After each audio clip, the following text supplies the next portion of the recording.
फिर स्वागत है हमारे इस नशा मुक्ति के सेशन में। और दोस्तों सभी को बताना चाहेंगे कि जो लोग नशा करते हैं इन सभी का जीवन अस्त व्यस्त हो गया। अच्छा, यहाँ तक तो बात ठीक है कि जो नशा करता है उसका जीवन अस्त व्यस्त, लेकिन ये चूंकि पारिवारिक बीमारी है। कैसी बीमारी है? पारिवारिक बीमारी का मतलब ये होता है कि जितने लोग परिवार में हमसे जुड़े होते हैं, कोई बहुत मजबूत डोर से बंधे हुए लोग हैं, कमजोर डोर से बंधे हुए लोग हैं, और कुछ बस वैसे ही चिपके हुए हैं, और कुछ बंधे हुए नहीं है, बस वैसे ही जुड़े हुए हैं, साथ देखते हैं। तो हर तरह का आदमी हमारे जीवन में होता है। हमारे परिवार के कुछ विशेष लोग भी होते हैं, मम्मी, पापा, बीवी, बच्चे, भाई, भाभी, भतीजे, ऐसे कुछ लोग हमारे साथ। और उसके बाद एक दूसरा और घेरा होता है, वो भी जुड़े होते हैं। तो जितने भी लोग जुड़े होते हैं वो जिस डोर से, जितने मजबूती के साथ, जितने करीब हमसे जुड़े होते हैं, उतना ही अस्त व्यस्त वो भी हो जाते हैं। इसीलिए हमें नशा जो लोग करते हैं, इसीलिए इनको बहुत सारे लोग छोड़ छोड़कर चले, वो इसीलिए चले जाते हैं कि भाई तेरे चक्कर में हमें अपना जीवन अस्त व्यस्त, सच कह रहा हूं, कह रहा हूं, ये उसमें होगा। तो पारिवारिक बीमारी कैसे है ये? पारिवारिक बीमारी को समझें आप कि नशा एक बीमारी है, पारिवारिक बीमारी। मतलब मैं तो नशे से अस्वस्थ हुई, मेरा जीवन तो, अब मान लीजिए ये व्यक्ति है, इंडिविजुअल नशा करता है, तो यहां तक तो समझ में आती है कि इसका जीवन अस्त व्यस्त। लेकिन उस व्यक्ति के साथ साथ उसके परिवार का जो सदस्य है, जो उसके करीब है, देखिए इस बात को ऐसे समझें आप, ये मिटाना,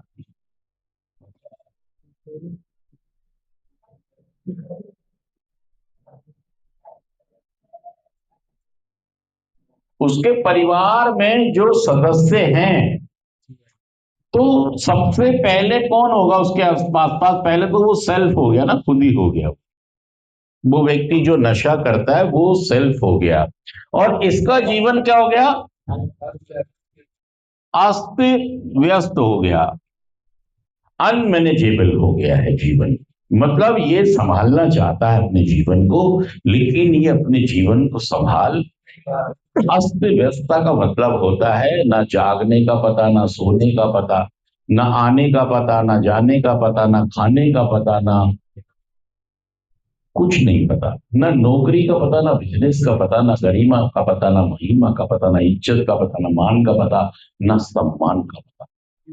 मतलब उसका जीवन सारा बिखर गई चीजें, जैसे कहते हैं रायता फैल गया। ऐसे ही नशा करने वाले के जीवन में हमारा पहला कदम भी ये कहता है, पहला कदम क्या कहता है? मैंने कबूल किया कि मैं नशे के आगे शक्तिहीन हूं। हो गया ना, भाई पहले से था, पता लगा है, पता। मैं पहले से ही नशे पे शक्तिहीन था, लेकिन मानने को, समझने को, स्वीकार करने को तैयार।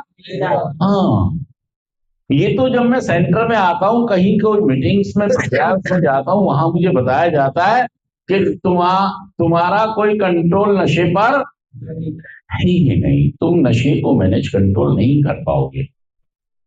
तो मतलब मैंने स्वीकार किया कि मैं नशे के आगे शक्ति ही, मतलब मैं नशा कर ही नहीं सकता, ना नशा मेरे लिए और ना मैं नशे के लिए। ये बात मेरे को स्वीकार हो ही नहीं रही, हो ही नहीं रही। मैं कह रहा हूं मैं कर लूंगा, थोड़ा थोड़ा कर लूंगा, कभी कभी कर लूंगा।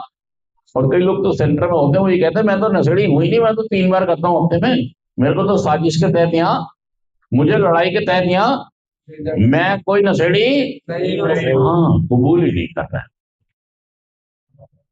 हमारा पहला कदम कहता है कि मैंने कबूल किया कि मैं नशे के आगे शक्तिहीन हूं, कबूल किया शक्तिहीन हूं और अस्त व्यस्त, मेरा जीवन अस्त व्यस्त हो गया। एक तो ये पहला कदम कह रहा है। और ये बीमारी कैसी है? कैसी है? पारिवारिक बीमारी। कैसी बीमारी है ये? नशा एक पारिवारिक बीमारी है। पारिवारिक कैसे कह रहे हैं?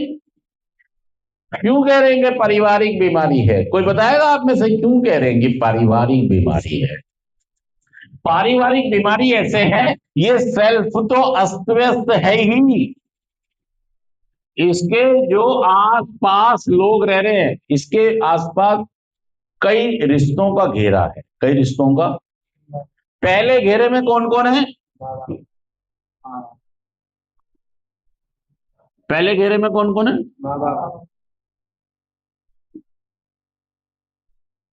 ये पहले घेरे में है। दूसरे घेरे में कौन है? भाई भाभी, जीजा बहन।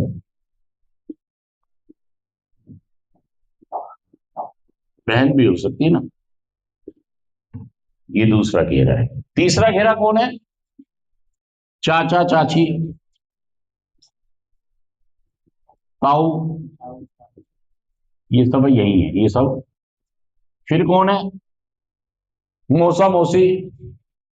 घेरा बढ़ता ही जा रहा है। तो जो अस्त व्यस्तता है,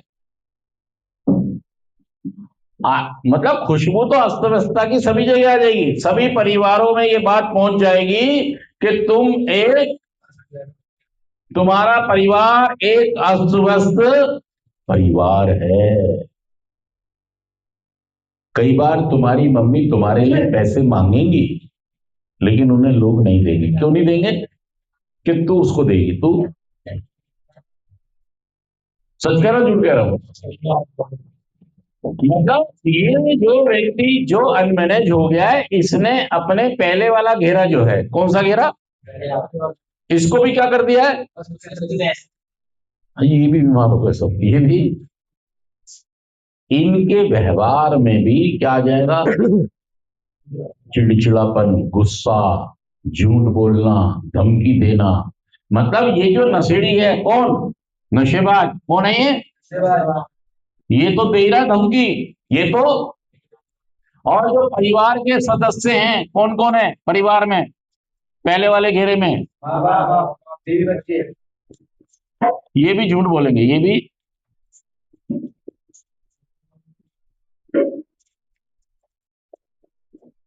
मतलब ये आदमी बोलेगा, मां तेरी कसम मैं काम देखने जा रहा हूं। क्या कहेगा? मां भी कसम भाई, तेरी कसम मेरे पास पैसा नहीं है। क्या कहेगी? ये भी झूठ बोल रहा है। दस ग्यारह झूठ क्या बताइए बात। ये भी धमकी दे रहा है, मरने जा रहा हूं। क्या कर रहा है? ये भी क्या कर रहा है? मर, ये भी धमकी देंगे समय समय पर। हाँ, इससे बढ़िया तो तू हमारे गला घोट के। ये भी गुस्से वाले चिड़चिड़े हो गए, बेचारे बन गए। और ये भी, मैं बेचारा मुझे बचा लो। तो ये क्या कह रहे? मुझे कौन कह रहा है? और ये भी क्या कह रहे? हमारे बेटे की वजह से हमारी तो पूरी जिंदगी, मतलब ये भी बर्बाद हो गया। ये भी इसी फीलिंग में रह रहे हैं। और संस्कार जुड़ गया दोस्तों। पारिवारिक बीमारी को समझिए, पारिवारिक बीमारी को समझें कि मेरे जैसे ही मेरे परिवार के सदस्य भी हो गए हैं अस्त व्यस्त। मैं तो अस्त व्यस्त था ही, मेरे परिवार के सदस्य भी अब अस्त व्यस्त हो गए हैं। उनका जीना भी दुश्वार। बाकी लोगों ने तो पता ढाल दिया, बाकी लोगों ने तो कि भाई हमसे जो हमारे बस की, भाई भाभी ने भी कि भैया तू देख, तेरा काम तू जान, तेरा। ये तो माँ बाप है, बीवी बच्चे जो जैसे तैसे तुम्हें घसीट कर हाँ, अब वो भी बेचारे क्या करें, वो खुद बीमार है।